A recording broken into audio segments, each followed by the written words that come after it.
Hello friends, today we will study 30 most expected MCQs from the chapter Sexual Reproduction in Flowering Plants, which are very important for your NEET exam. Now here comes the first question.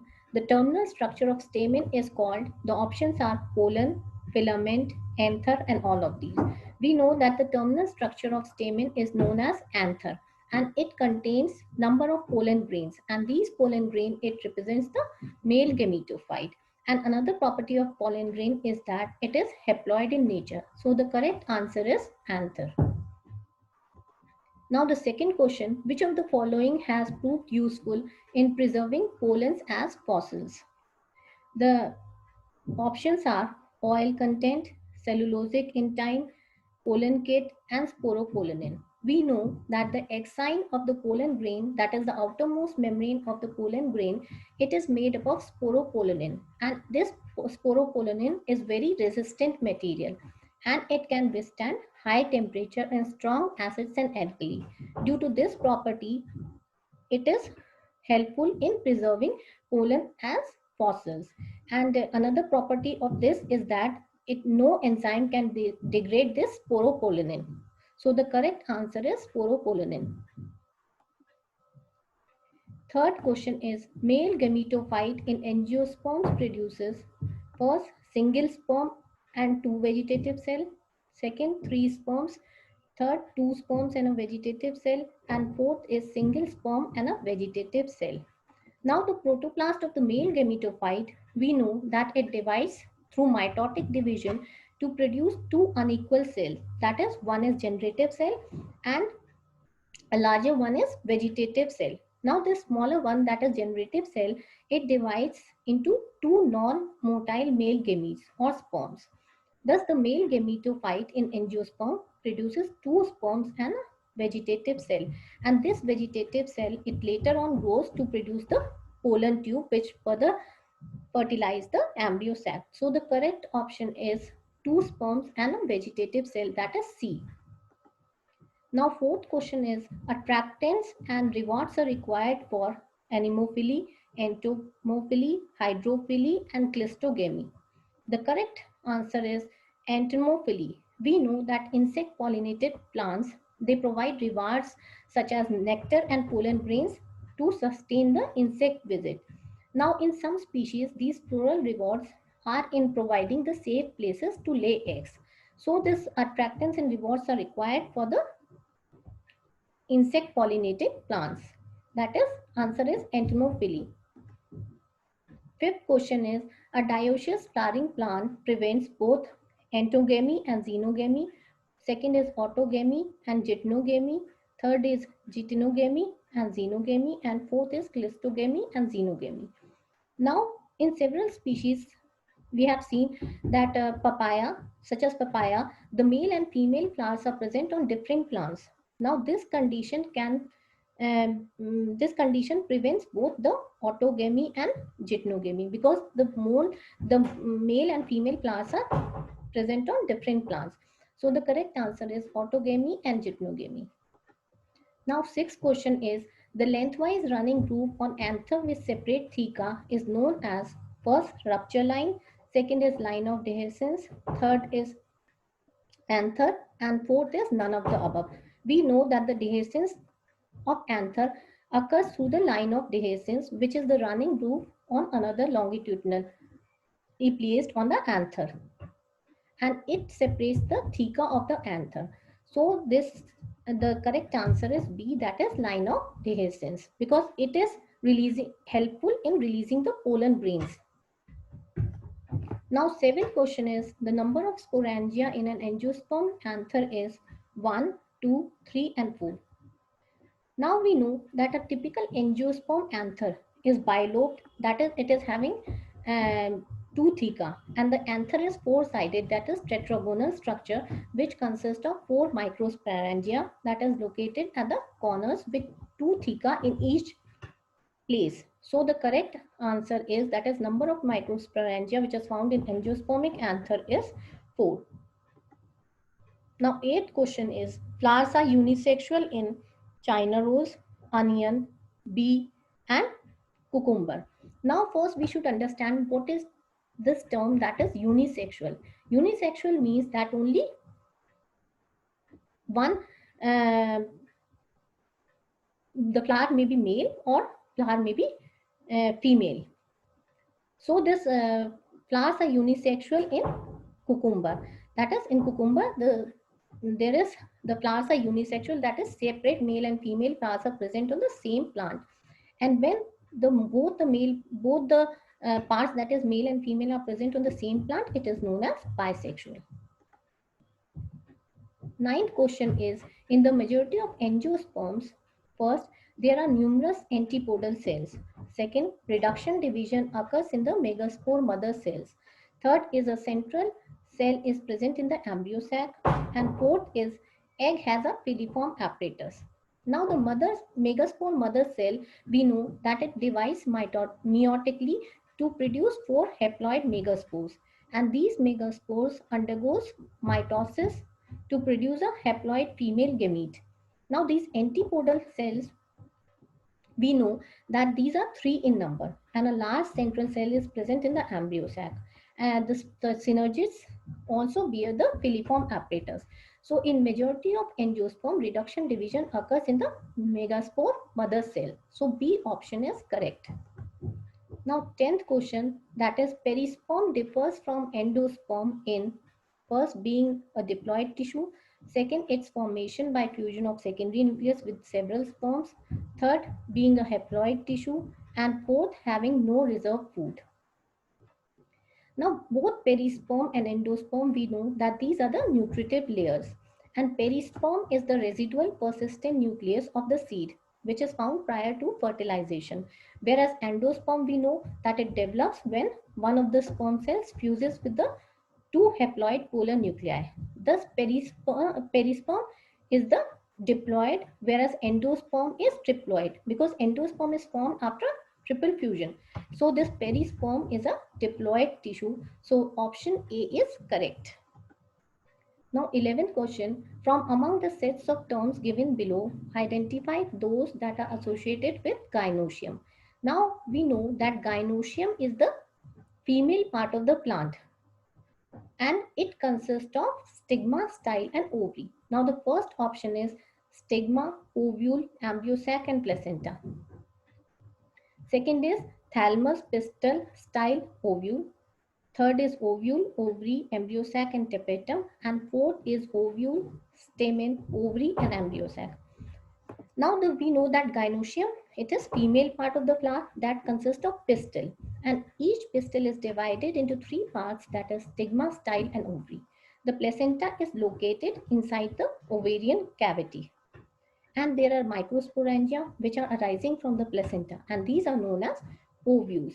Now the functional megaspore, which is undergoing meiotic divisions, develop into the female gametophyte of the embryo sac.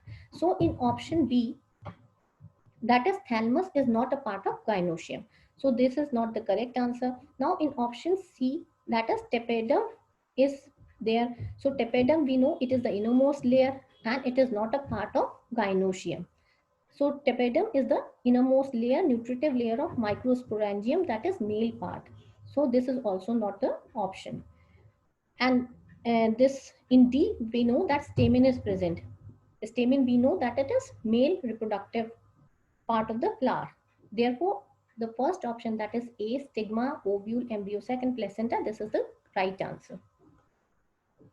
Now question 12, which of the following statement is not true? First, pollen grains are rich in nutrients and they are used in form of tablets and syrup. Second, pollen grains of some plants cause allergies and bronchial afflictions in some people. Third is the flowers pollinated which are by flies and bats, they secrete foul odor to attract them. And fourth is honey is made by bees by digesting the pollen collected from the flower.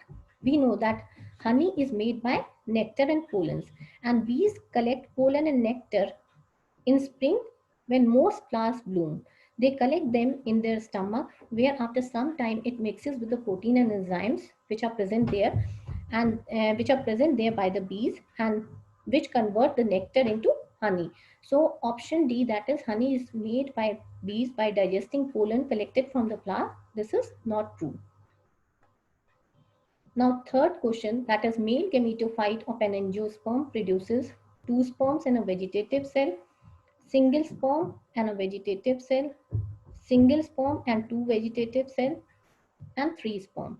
We know that male gametophyte of an angiosperm contains only one generative cell which further mitotically form two male sperms. Thus a male gametophyte contains two sperms and a vegetative cell. Fourth question is, which of the following may require pollinators but is genetically similar to autogamy? First is geitonogamy, second is xenogamy, third is apogamy, and fourth is cleistogamy. We know that the transfer of pollen grains from anther to stigma of another flower of the same plant, it is known as geitonogamy. So because the transfer is from one flower to another, but the plant is same, so it requires certain pollinators. So the correct option is A, that is geitonogamy. Fifth is pollen tablets available in the markets are used for breeding programs, supplementary food, ex situ conservation, and last is in vitro fertilization. Now it has become fashion in the recent years to use these pollen tablets as food supplements. We are using these pollen tablets as food supplements in the market. So option B, that is supplementary food, is correct. 16th question is, function of filiform apparatus is to first recognize the suitable pollen at stigma, second stimulate division of generative cell, third produce nectar, and fourth guide the entry of pollen tube. Now we know that the synergids which are present, they have a filiform apparatus and which are very important as they play important role in guiding the pollen tube into the synergids. When the pollen tube grows from the stigma, it enters the um, synergid, and so this entry is guided by this filiform apparatus. So option D, that is, it guides the entry of pollen tube. It is the right answer. 17th question, advantage of cleistogamy is first, no dependence on pollinators, second, vivipary, third, higher genetic variability, and fourth, more vigorous offspring. Now, first we should understand what is this cleistogamy. This cleistogamy is a process of pollination and fertilization before the flower has opened. Now, in some flowers, in such type of flowers, we know that the anther and stigma, they lie very close to each other.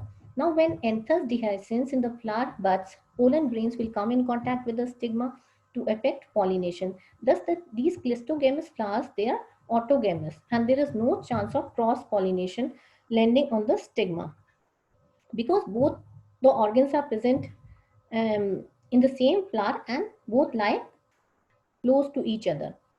So option, that is advantage of cleistogamy, is no dependence on the pollinators. Now here comes the 18th question. Examine the following figure and select the right option of A to D in which all the four structure A, B, C, D are identified correctly. This is the diagram A, B, C and D. So here we can see that first is rhizome, second is runner, third is offset and fourth is sucker. So we can see that the option C is correct, that is, it is offset of water hyacinth. Now 19th question, nuclear embryo is amphimictic haploid, amphimictic diploid, apomictic haploid and apomictic diploid. Now we know that nuclear embryo is apomictic diploid. The substitution of usual sexual reproduction by a form of reproduction which does not include meiosis and syngamy, and this is known as apomixis. Now in this process, what happens that embryo is developed by some other tissue without fertilization. Example, nucleus or integuments or infertilized egg, and nucleus is a diploid tissue. So nuclear embryo is apomictic diploid. Now 20th question is, both autogamy and geitonogamy are prevented in castor, maize, papaya and cucumber. So we know that papaya is dioecious and therefore xenogamy is a rule. In autogamy pollination, we know that it takes place within the same flower, whereas geitonogamy is the transfer of pollen from one flower to another flower, but the plant is same.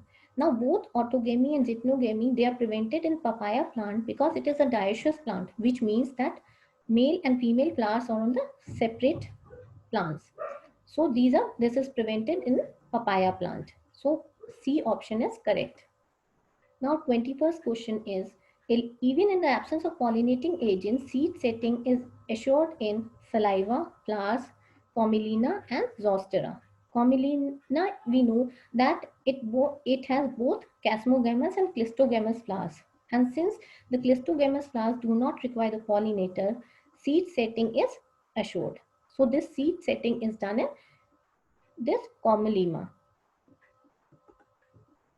22nd question is, the function of germ spore is first release of male gametes, second initiation of pollen tube, third absorption of water from the seed germination, and fourth is emergence of radicle.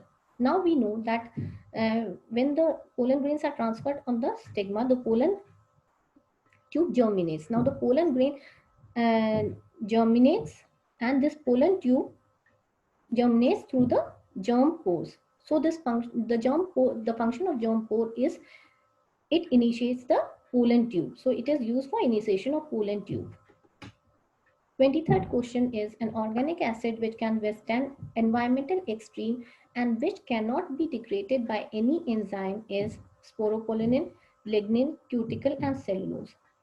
Now we have already discussed this type of question. We know that in pollen grain, the outermost hard layer, which is known as exine, and the inner layer is known as intine, and this exine is made up of sporopollenin, and this sporopollenin, it can withstand high temperature, strong acids and alkali, and there are no enzymes which can degrade.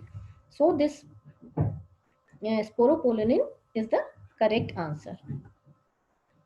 24th is, wind pollination is common in grasses, orchids, legumes and lilies. Wind pollination is commonly seen in grasses. So option A is correct.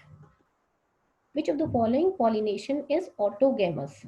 Clistogamy, geitonogamy, xenogamy and chasmogamy. So autogamy, we know that it is bound to happen in clistogamous flower, as the anthers and stigma both lie very close to each other, and since the flower does not open, so the pollination will occur inside the flower, because both the organs, that is male and female part of the flower, are present inside the flower only. So this autogamous pollination is clistogamy. So the correct answer is clistogamy.